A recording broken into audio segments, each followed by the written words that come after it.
Good morning. A lot of times we're finding ourselves asking, what is our disconnect between the minority of people who make our policies and the majority whom it affects? How come the policymakers are not meeting us on the same page? What are they thinking and how are they looking at this? And why is it so different than the majority of what we see Americans say that we're having an issue with? This is why I'm running for governor, because these things are backed by law. And what I mean by that, Black's Law Dictionary, 11th edition, page 74. Affluenza, a positive mental condition in which the desire for wealth is never satisfied, no matter how much is amassed. This, because it's in this dictionary, posited simply meaning to presume true or offer as true, means that an individual that looks at themselves as wealthy, and we're going to get to that. What is wealth? In America, if you go look it up, by our standards, that's $2.2 million to $4.7 million. So when we talk about our lobbyists, these individuals who are able to lobby for their own good, which a lot of times we are finding is harmful to the majority, is a problem. Here is the affluenza defense that was brought in 2013. Now, the term affluent came into play in 1993. The defense came into play in 2013 when a newfangled legal defense, generally not recognized, that a youthful offender cannot be held responsible for criminal acts because the wealthy environment in which he or she was reared precluded any learning about right versus wrong. Now, if you don't understand what that means, it simply says that these individuals have become so wealthy and lived so long in a wealthy lifestyle that when they cannot stop trying to amass money, it has become a mental condition that is backed by the law. And imagine when you're asking yourselves, why do we keep allowing lobbyists to do what lobbyists do? Because that mentality has festered in our government. And we, for some reason, continue to go after candidates that say, hey, I'm hosting a 5,000 plate dinner. How many 5,000 plate dinners has the average non-political American been to? How many $5,000 a plate dinners? The mentalities are different. So the disconnect that we're trying to find a connection for is not there. And I know y'all gotta be tired of every time someone gets out of office, voted out, ousted out, whatever the case may be, now they recognize all of the wrongdoings. The power is intoxicating and it is hurting us more than it is helping. And this is just a form of, at face value, it just doesn't make sense. And what I mean by that is the World International Bank says that as of September 2022, that $3.65 per person is what you need to survive on per day. $3.65 per person per day is all you need to survive. Now, at face value, everybody's probably going to think the exact same thing.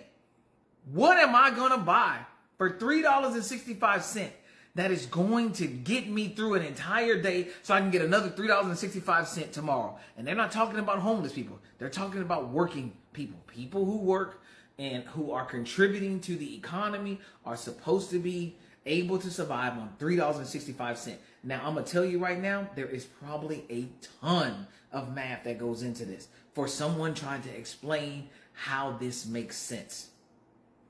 But if your gut is telling you that in the society we live in today, that there is no way that we can all survive. This is a global thing. Globally, everyone is supposed to be able to survive on $3.65 a day. That's including Americans. We adhere to these standards. Now, if you can't survive on $3.65, if you can't survive on that per day, then how did we allow that type of mentality to govern us? So when I'm asking to be governor, I'm coming from the same place that I hope the majority are coming from. I do not understand. I don't blame the wealthy for living a wealthy lifestyle. That's ridiculous. I don't blame a child for being born into a wealthy lifestyle. That's ridiculous. But I do know for a fact that by law, they can argue that it doesn't matter about hurting a lot of people because they don't have to look at life that way. That's in the law. They don't have to look at life that way. And I'm going to tell you right now, I don't want anybody in a position that does not have to look at life from a right or wrong perspective. If you can be governed, if you can have a defense for affluenza, you do not need to be in our government. If you are one of the Americans that make $2.2 to $4.7 million and above, and you can say that you are wealthy and that the wrongdoings that people can point out that you did do not matter because you don't look at life that way, you do not belong in government. We cannot put people in government that do not respect the majority having to follow simple understandings of right and wrong. Yet those individuals can influence right and wrong in your lives, in my lives, but it does not apply to them. I will tell you again, you will never ever hear me ask you for a dime. I only ask for your support of the ideal for democracy for the majority. That's it. If you support a majority, then you should be at least thinking, hey, that's just one place that we're in common practice. There may be other areas that you don't agree that I agree in, but you need to know, okay, I can agree with this soon-to-be candidate, Rodney Glover, on this issue here, is that I also want the best for the majority. I want the best for the majority at all times. When we start to compartmentalize what that looks like, we will. Because it's going to come down to those things because we do have what they consider demographic majorities.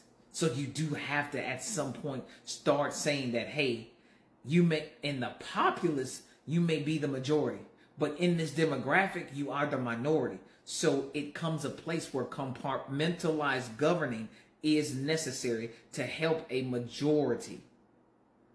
When a population majority does not meet the ideals of a demographic majority.